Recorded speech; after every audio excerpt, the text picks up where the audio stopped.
అందం, ఆరోగ్యం, ఆత్మవిశ్వాసం అనూస్తో సాధ్యం. ట్రాన్స్ఫర్మేషన్ సర్వీసెస్ పైన ఫ్లాట్ 50% డిస్కౌంట్. అనూస్ సిన్స్ 1982. నమస్తే రమ్మగారు. నమస్తే జయ. రమ్మగారు, దేవుడి గది శుభ్రత ఈ అంశం గురించి ఈరోజు మనం మాట్లాడబోతున్నాం. చాలాసార్లు మాట్లాడుకున్నాం, కానీ ఎప్పటికప్పుడు దేవుడి గది అనేసరికి కొన్ని అనుమానాలు వస్తూ ఉంటాయండి. నాకు పర్సనల్గా వస్తాయి, మన కామెంట్స్ రూపంలో కూడా వస్తూ ఉంటాయి కదా. అసలు ఏ రోజు శుభ్రం చేసుకోవాలి అనేది ఫస్ట్ ప్రశ్న అండి. మంగళవారం, శుక్రవారం కాకుండా, పర్వదినాల్లో కాకుండా చేసుకోవచ్చు. ప్రతి నెల అమావాస్య నాడు శుభ్రం చేసుకోవాలని కొన్ని ఇవన్నీ ప్రాంతాల వారీగా గ్రామాచారాలు జయ. కొన్ని చోట్ల గురువారం కూడా చేరు, గురువారాన్ని లక్ష్వారంగా భావిస్తారు కదా. అవునవును. మరి అలాంటప్పుడు కుదరదు కదా. ఆ ప్రాంతానికి మన ప్రాంతీయమైన ఐడియాలని అనుసరిస్తే బాగుంటుంది. రోజు ఒకసారి తుడుచుకోవాలి కదా. దేవుడు మందిరమో దేవుడు గదో, చిట్టి గది అనుకో తుడుచుకుంటాము, చిన్న ముగ్గేసుకుంటారు. పెద్ద గది అనుకో, అందులో ఒక మందిరం ఉందనుకో, మందిరాన్ని ఏదో లోపల భాగాలు కాస్త నిర్మాల్యం తీసేయటము, నిన్న పెట్టిన పువ్వులన్నీ తీసేయాలి, నిన్న వేసిన దండలు అందంగా ఉన్నా సరే ఉంచకూడదు, తీసేయాలి. నిన్నటి దీపారాధన కుందు తీసేసి వేరే ఫ్రెష్ దీపారాధన కుందు పెట్టుకోవాలి. ఒత్తులు కూడా, ఒత్తులు ఫ్రెష్వి, దీపారాధన కుందు ఫ్రెష్ది. నిన్నటి నీళ్లుంటే అవి తీసేసి, ఊరికే ఒక గ్లాసే పెడతావు నీళ్లు, నువ్వు తీసేసి మళ్ళీ నీళ్లు నింపి పెట్టుకోవాలి. ఎప్పటికప్పుడు అవి చేయవలసి, ఏ రోజుకి ఆ రోజే. ఈ పైనంతా తుడుచుకోవడం, కొంత భాగం తుడుస్తాం. పటాలన్నీ ఎవ్రీడే ఉన్న పటాలన్నీ తుడవలేం కదా. అవును. వాటిని ఉంచుకుని ముందు భాగాలన్నీ శుభ్రం చేసుకుంటాం, కాస్త దులుపుకొని మళ్ళీ పెట్టుకుంటాం కదా. రోజు పసుపు కుంకుమ మీరు అన్నట్లుగా పటాలన్నీ రోజు తుడిచి రోజు పసుపు కుంకుమ పెట్టుకోవడం కొంత, అంటే ఇంట్లో ఉంటే చేయగలిగితే ఓకే, చేయలేకపోతే ఇబ్బంది కదా. ఇబ్బంది.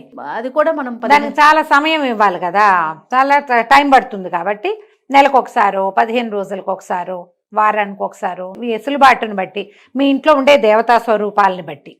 ఇది దేవుళ్ళకి పులికాప పెట్టాం, ఇంత ఇంత ఇంత ఇంత విగ్రహాలు ఉన్నాయనుకో, ప్రతిరోజు వీళ్ళందరికీ పులికాప పెట్టి అందరికీ బొట్లు, కాటికలు, పసుపులు పెట్టేసరికి రోజంతా అక్కడే గడిచిపోతుంది కదా, పూజల్లోనే గడిచిపోతుంది. మరి మీకు సమయం సరిపోవద్దు. ఎక్కువ మంది విగ్రహాల స్వరూపాలు లేదా పటాలు, ఫోటోలు, చిన్నవి పెద్దవి, ఇంతవి అంతవి అంతవి ప్రతిమలు, సింహాసనాలు, అక్కడ నుంచి ఇవి ఉంటాయి బుడ్లు, అలా ఏమిటో అంటారు, బుడ్లు అంటారు వాళ్ళు. మేం కాదు, మా ఇంట్లో ఉండదు. ఒక దాంట్లో ఒకటి ఇట్లాగా కుండలు ఇలా పేర్చినట్టుగా ఉంటాయి, కొన్ని చోట్ల అవి కూడా కనపడతాయి. ఇవన్నీ తుడిచి ప్రతిరోజు చేయాలంటే మీ వల్ల అవుతుందా? అవ్వకపోవచ్చు కదా. అందుకని ఇలా పెట్టుకోండి. దీపం వెలిగించుకునే కుందులు, లేకపోతే లక్ష్మీ వలయం అంటారు, అలాంటివి అవి కూడా రోజు దీపపు కుంది ఎవ్రీడే కడగాల్సిందే. నిన్న నూనె పోసిన దాంట్లోంచి ఒత్తులు తీసి మళ్ళీ వేస్తాం జిడ్డు దాంట్లో, అది చేయకూడదు ప్రతిరోజు. అందుకని దీపపు కుందులు 4 2 ఎన్నో ఉండాలమ్మా, స్పేరు. ఇది తీసి ఇవతలు పెట్టి అది పెట్టుకోవాలి, ఫ్రెష్ది పెట్టుకోండి. తోమని పాత్రలు పనికిరావు, ఏ రోజుకి ఆ రోజు పెట్టుకోవాలి. ఇది తప్పదు. అక్కడి నుంచి ఈ ప్రతిమలు కూడా మన ఇంటికి ఎవరైనా ఈ పండగలకి కాదు, తీర్థయాత్రలకు వెళ్తారా జనము, ఫ్రెండ్స్, వాళ్ళు వీళ్ళు, చుట్టుపక్కల వాళ్ళు, కిందింటి వాళ్ళు, పై ఇంటి వాళ్ళు, పక్కింటి వాళ్ళు, మన చుట్టాలే, మనక్కైలే, ఆ ఊరు ఈ ఊరు వెళ్ళే ప్రతి చోట నుంచి ఇంత వరకు పట్టుకొస్తారు ఫోటోలు. ఎంత ఓపిక మంతులో అయిందా. ఆ రాగానే మన ప్రసాదం ఉంటుంది, జేజా తీసుకెళ్ళిపోయి పెట్టవు అని దేవతా మందిరంలో పెట్టావు. మళ్ళీ ఆ జేజికి ఓ దీపారాధన, ఓ నైవేద్యం, ఓ బొట్టు, ఒక పువ్వు, వ్యవహారం చెయ్యాలి. పెట్టావా చెయ్యాలి, ఖచ్చితంగా. పెట్టద్దు. అసలు వాటిని ఏం చేయాలో అర్థం కాని పరిస్థితి. అవును, ఇప్పుడు చాలా వచ్చింది. ఇది వరకు రేర్గా ఒక తిరుపతి ప్రసాదం వచ్చేది, ఇప్పుడు అసలు అయితే మహాప్రసాదం కింద అసలు అమృతం దిగినట్టే లోపల. హాహా, ఇవాళ మన జన్మ ధరించింది అనుకునేవాళ్ళు. ఒక్కొక్క వారం జయ ఎవ్రీడే తిరుపతి లడ్డు తింటున్నా జయ నేను, ఎవ్రీడే. వేరే స్వీట్ తినకలా, లడ్డు ప్రసాదమే. బాలాజీ తయారైపోతాడు తెల్లవారేసరికి, బంగారకొండ వస్తున్నాడు అట్లా. సరే, ప్రసాదం అంటే నోట్లో వేస్తాము, ఇవి ప్రతిమల్ని ఏం చేయాలి? దేవుడు పెరిగిపోతుంది కదా రమ్మగారు. షిరిడి నుంచి అదేదో ఎవరో జేజులు, రకరకాల అమ్మవార్లు, ఇంత ఇంత ఇంత ప్రతిమలు, ఉంగరాలు, అవేమంటారు మన కాసులు, కాయిన్స్, అవన్నీ ఎక్కడ వేయాలో, ఎక్కడ పెట్టాలో జనాలందరూ వెళ్ళిపోతున్నారు. నేను ఇవేమి తెచ్చివ్వకండి అలా చెప్పాల్సి వస్తుంది. అవును, చాలా తప్పుగా తోస్తుంది. కానీ ఏం చేయాలి, ఏం చేస్తాం? ఇన్ని దేవుళ్ళని చేరుస్తాం కదా.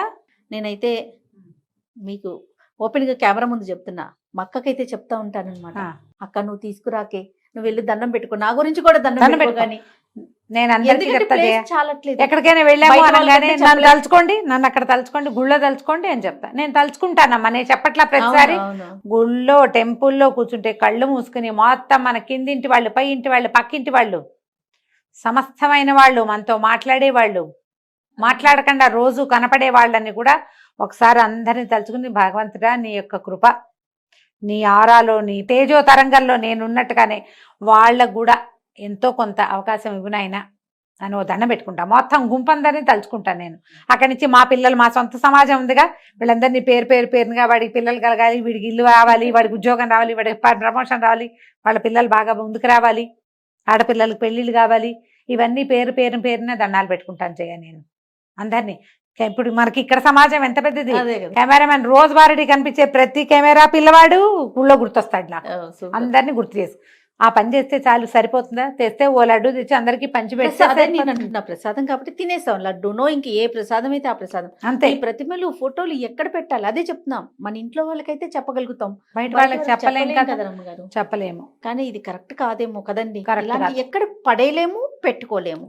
సమస్య కాదు. ఖచ్చితంగా సమస్యే. తర్వాత కొంచెం పుస్తకాలు అది తగ్గించుకోను. ఈ పుస్తకాలు, అవును, అక్కడి నుంచి స్తోత్రాలు అవే కాదు జయ. ఇది వరకు రేర్గా ఒక్క భగవద్గీత ఉండేది, రేర్గా ఒక్క విష్ణు సహస్రనామం ఉండేది. అలా కాకుండా ప్రతి పెళ్లికి, పేరెంటానికి, ఫంక్షన్లకి, అవే కాకుండా ఇంకా ఏమంటారు, మరణం తర్వాత జరిగేటువంటి మరణానంతర క్రియలు చాలా ఉంటాయి కదా, అన్నింటికి. సెరమనీస్ కి అన్నిటికీ దేవుళ్ళ పుస్తకాలు వేలకి వేలు వేసేయటం. ఇక పంచో అందరికీ పంచేయటం. అందరి దగ్గర 10 20 విష్ణు సహస్రనామాలు, 25 30 లలితా సహస్రాలు, 10 నుంచి 15 దాకా భగవద్గీతలు, ఇవి కాకుండా ఎన్నో. ఇవన్నీ దేవుడి మందిరంలోనో దేవుడి గదిలోనే చేరతాయి. ఇదివరకు ప్రింట్ లేదు, ఇప్పుడు అన్ని ప్రింట్లే. ఇది ఒక సమస్య. అదొక సమస్య. వీటన్నిటిని దేవుడి గదిలోనే, దేవుడి మందిరంలోనే పెడితే ఆ దుమ్మంతా దులపాలి, అవన్నీ తుడవాలి, టూ మచ్ కాంప్లికేషన్స్ చేయ. అవును రమ్మగారు కదా. తర్వాత ఎవరో చెప్తుంటే విన్నాను, మరి మీరు చెప్పారు, నాకు అనంతమ్మ చెప్పారు, ఎవరో నాకు గుర్తు రావట్లా, పటము తగలకూడదు అనేది మరి చెప్పారు రమ్మగారు. మీరు నేను ఎప్పుడన్నా చెప్పలేదు, నాకు అంత పరిజ్ఞానం లేదు. మరి ఎవరు చెప్పారు? నాకు పేరైతే గుర్తులేదు కానీ పటాలు నేనైతే తగలకూడదు, ఎదురు బదురు ఉండకూడదు, తగిలే అంటే అన్ని పెట్టొద్దన్న సెన్స్ సెన్స్ అయి ఉంటుంది. ఎవరు చెప్పారో నాకు పేరు గుర్తు రావట్లేదు. పోనీ ఎవరైనా కానీ గానీ. పటం మాత్రం తగిలేలాగా పెట్టుకోకండి అనే మాట అయితే నాకు ఇప్పుడు పెద్ద పటం ఉంది, దాని కింద ఇంకో చిన్న పటం ఆనిస్తాం. ఆనిస్తాం. తగలకూడదంటే ఇట్లా ఎంత మందిలో ఉంటే ఈ సరిపోతుందమ్మా ప్లేస్ వీటికి. చాలక పైగా అసలు ప్రతిమలు, అక్కడి నుంచి ప్రతిమలన్నీ చేస్తాం. శాస్త్రం ప్రకారం అయితే మీ ఇష్టం అమ్మ, మీరు ఏమైనా కావాలంటే చేసుకోండి. శాస్త్రం అయితే ఇంతకు మించి ఉండకూడదు, అంగుష్టానికి మించి ప్రతిమ ఉండకూడదు. ప్రతిమలు పెడితే ప్రతిమకి ఆవాహన విసర్జన సజావుగా మంత్రంతో సాగాలి. మీ నోటికొచ్చింది చదువుకుంటామంటే కుదరదు. నైవేద్యము అపక్వమైన నైవేద్యం పనికిరాదు, పక్వాహారం నివేదనగా చేయాలి. ఇది శాస్త్రం. మాకు సరదా, మాకు ఇష్టం, భగవంతుడి మీద ప్రేమను మేము ఎలాగైనా చూపిస్తాం అనేక రకరకాల భావజాలాలు ఉన్న వాళ్ళు మీ ఇష్టము. తర్వాత ఈ మధ్య ఫ్రేముల విషయం ఫ్రేమ్స్ కూడా, ఫ్రేమ్స్ ఎలా పెడుతున్నారంటే తంజావూరు పెయింటింగ్ తో చేసిన ఫ్రేమ్స్, అవి సిల్వర్ లోపల వెండితో చేసిన ఫ్రేమ్స్, బంగారం తాపడంతో చేసిన ఫ్రేమ్స్. మరి అవన్నీ పెళ్లిళ్ళకి ఫంక్షన్లకి గిఫ్ట్లు వచ్చేస్తున్నాయి, వాటిని ఏం చేయాలి? గిఫ్ట్ వచ్చేది ఒక రకం, కొత్తగా ఇల్లు కట్టుకునే వాళ్ళు ఏం చేస్తున్నారు, అన్ని ఒక సెట్ గా ఉండాలని ఇలాంటివే కలిపి తెచ్చుకొని పెట్టుకుంటున్నారు. వీటికి కూడా అంటే మనం మామూలుగా పూజ చేసుకున్నట్లేనా, మళ్ళీ దీనికి ఏమన్నప్పుడు బంగారం వెండి ఉన్నప్పుడు స్పెషల్ కేర్ ఏమన్నా? కాదు, మీకు ప్రతిమ అంటే పూర్తి స్వరూపం. వీడు వినాయకుడు వెనకాల భాగం అంతా చక్కగా చేస్తారు, ముందు భాగం అంతా పాదాలు మొత్తం అవయవాలన్నీ ప్రతిమలాగా బరువైన ప్రతిమ. ఓకే, పూర్తి స్వరూపాన్ని గనక మనం పెడితే ప్రతిమ రూపంలో, అక్కడ మనం నివేదనలు అవి ఖచ్చితంగా చేయాలి. అలా కాకుండా ఈ ఫోటోలో ఫ్రేమ్ ఫ్రంట్ పార్టే అంతే, నువ్వు నమస్కారం చేసుకోవడానికి స్వరూపమే అది, అంతకంటే ఏం లేదు. ప్రతిమలు వేరు, అదేలేండి, విగ్రహం వేరు, ఇవి వేరు. ఫ్రేమ్స్, ఫొటోస్, క్యాలెండర్లు ఇవన్నీ వేరు. వీటిని పెంచుకున్న కొందికి వాటిని తుడుచుకోవాలి, తీయటానికి మనసొప్పదు. అసలు మామూలుగానే వేయబోతే వేపకొమ్మ, వేసినప్పుడు వేపకొమ్మ, తీయబోతే అసిరెమ్మ అంటారు. అసిరెమ్మ తల్లి ఆమె తీయకూడదు, ముందు వేయకుండా ఉంటే సరిపోతుందిగా. వేప చెట్టు వాకిట్లో వేసే వరకే సరదా, వేప చెట్టు గాలని. ఎప్పుడైనా కొట్టేస్తా ఉంటే జేజీ, దాన్ని కొట్టకూడదు, అది ఒప్పుకోదు. అది అందరూ ఒప్పుకోరు, చుట్టుపక్కల జనాలు. అందులో చాలా ఉంటుంది శక్తి, తీయటానికి వీల్లేదు. ఇప్పుడు ఇవి కూడా అంతే. మీరు ఇన్ని పటాలు ఇన్ని ఫోటోలు పెడితే అందరికీ పువ్వులు పెట్టాలా, రేపొద్దున నిర్మాల్యం అంతా తొలగించాలా, దాన్ని ఎక్కడ వేయాలనే ఒక ప్రశ్న. అవన్నీ ఉన్నాయి కదా. మీరు ఏదైనా పెట్టుకోండి, మీ చాయిస్, బట్ కాంప్లికేటెడ్గా చేసుకోవద్దు. మీరు ఆ పూజా మందిరం శుభ్రతకే మీకు 2 గంటలు పట్టేలాంటివి పెట్టుకోకండి. మీ ఇంట్లో పురాతనంగా ఆనూచానంగా వచ్చినటువంటి దేవతా విశేషాలు ఉండుంటే, సాలగ్రామాలు ఉంటాయి, పంచాయతీలు ఉంటాయి, శివ పంచాయతీ ఉంటాయి, శివలింగాలు ఉంటాయి, అమ్మవార్లు అన్నపూర్ణాదేవి విగ్రహం ఉంటుంది అందరి ఇళ్లలో, వినాయకుడికి ప్రత్యేకమైన ప్రతిమ ఉంటుంది, గౌరీదేవి ఉంటుంది ఒక రాయి రూపంలో. ఇవి పాతవి ఉంటే మీకు ఏదైనా కలర్ఫుల్ ఫోటోలు అవి కావాలంటే గోడల మీద పెట్టుకోండి. ఈ పూజించే మందసము మండపము ఒక పీట ఉంటే పీటెక్కిచ్చేయకండి, వాళ్ళందరినీ గోడెక్కించండి. గోడ మీద ఉన్నవి తులపటం సులువు, ఇది కష్టం. అంతే. ఈ పీటకి ఇచ్చేది ప్రత్యేకమైన స్వరూపాలను పెట్టుకోండి. సులువుగా ఉండటం కోసం చెప్తున్నానమ్మా, మిగిలిందంతా మీ చాయిస్. శాస్త్రం అయితే విగ్రహాలు పనికిరావు అంతే. ఇప్పుడు మా ఇంట్లో కూడా చాలా చిన్న అంతదే లక్ష్మీదేవి పూర్తి స్వరూపం, లక్ష్మీనారాయణులు ఇద్దరు ఉన్నారు నా దగ్గర. ఒక చిన్న ఇంత వేణుగోపాలుడు, ఒక చిన్న ఇంత పారడిని, గుర్తుందా మొవ్వ వెళ్ళాం మనం. అవునవును. అక్కడ మొవ్వ వేణుగోపాల స్వామి గుడికి వెళ్తే వాళ్ళు ఇచ్చారు ఒక చిన్న పారాడే కృష్ణుడు. ధనుర్మాసంలో పారాడే కృష్ణప్పని కూడా ఎక్కిచ్చా మీ పీట. మా అందరి పనిలో మండపంలో ఉన్నాడు ఆయన కూడా. ఆయనకో తులసి ఈయనకో తులసి పెడతాను, తులసి తళ్ళను పెట్టి దండం పెట్టుకుంటాం. ఆయనకో ఇద్దరికి కలిపి ఏదో కృష్ణాష్టకం చదువుకుంటాం. మీ పద్ధతి ప్రకారం చేసుకోండి. దీన్ని కాంప్లికేటెడ్ థింగ్స్లోకి తీసుకెళ్ళద్దు. తర్వాత మంటపాలు లోపల పెట్టే మనం ఇవి మార్బుల్తో వస్తున్నాయి, వుడ్తో చేయించుకుంటున్నాము, ఇట్లా డిఫరెంట్గా చేయించుకుంటున్నాం కదా. గోడకి పెట్టుకోవటం మంచిదంటారా? ఇప్పుడు మీరు అన్నట్లుగా సులువు అయితే గోడ, లేదా ఏదన్నా మంటపం లాగా చేసుకొని లోపల పెట్టుకోవటం. అమ్మ, మన శక్తియుక్తులు, దాని మీద మనకున్న స్థలము, మన ఇంట్లో ఉన్న విధానము, నువ్వు ఎంత జరపగలవు, నువ్వు ఎంత జరుపుతావు దాన్ని అంత మటుకు పెట్టుకో. నువ్వు జరిపించాలా? ఒక అయ్యవారిని తెచ్చావు, ఓ కృష్ణమూర్తిని తెచ్చావు, ఓ శివలింగాన్ని తెచ్చావు, ఇంకెవరో జేజిని తెచ్చావు, ఊరికే అక్కడ పడేయడానికి దేవు కదా. నువ్వు చక్కగా రోజు అలంకారం చేసుకుని మనసావాచ పూజ చేసుకుని వాళ్ళకి జరిపించాలిగా. నువ్వు నీ శక్తిని బట్టి ఓ అయ్యవారిని పెట్టి పూజా విధానం జరిపించే వాళ్ళు లేరా?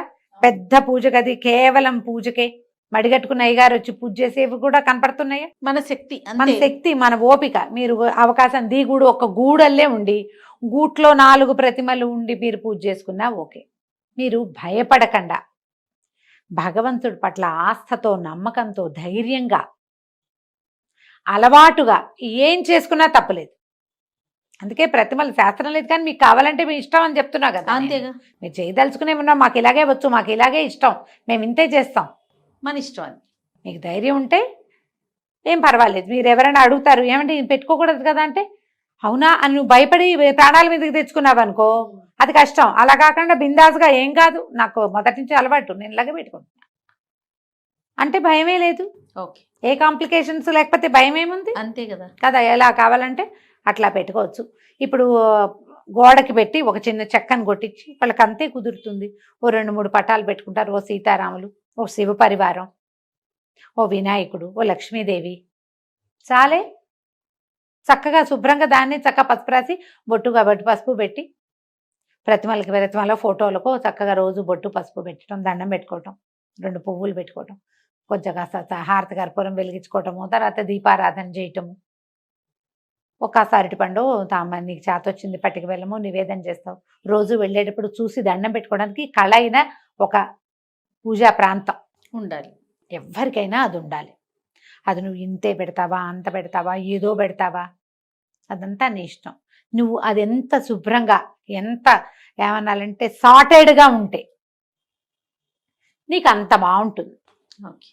దాని శుభ్రత మీద నువ్వు పూజ అంటూ పెట్టుకుని నీ నమ్మకాన్ని అక్కడ పెట్టినప్పుడు దాన్ని నువ్వు ఎంత బాగా ఉంచితే నీకు అంత బాగుంటుంది. ఎంత ఉంచగలవో అంతే పెట్టుకో. నువ్వు ఎంత బాగా ఉంచగలవో, ఎంత అయితే నువ్వు చేయగలవో అంతది పెట్టుకో. అది నువ్వు ఒట్టి క్యాలెండర్లో లక్ష్మీదేవిని పెట్టుకున్నా సరే, ఏటా మారే టీటీడీ వాళ్ళ క్యాలెండర్లోంచి ఒక మలయప్పని తీసుకొచ్చి పెట్టుకున్నా సరే, ఏదైనా సరే కానీ నువ్వు చక్కగా ఒక దీపం పెట్టడం, ఒక దీపం పెట్టే అవకాశం లేకపోతే ఓ అగరవత్తి వెలిగించడం, తెల్లవారు లేచి అయ్యా స్వామి నువ్వు ఉన్నావు కాబట్టి నేను బతుకున్నాను నాయన అని ఒక దండం పెట్టడం, ఓ పువ్వో ఏదో పెట్టే అవకాశం, అవన్నీ కదా నిన్ను ధైర్యంగా బతికించేందుకు ఆసరాలు అవే కదమ్మా. అవును అవును. దాన్ని బాగా ఉంచుకోవాలి. తప్పకుండా దానికి ఏవేవో ఆలోచనలు చెయ్యొద్దు. ఎంత చేయగలరో అంత చేసుకోండి. తప్పకుండా రమ్మ గారు. నమస్తే. నమస్తే జయ.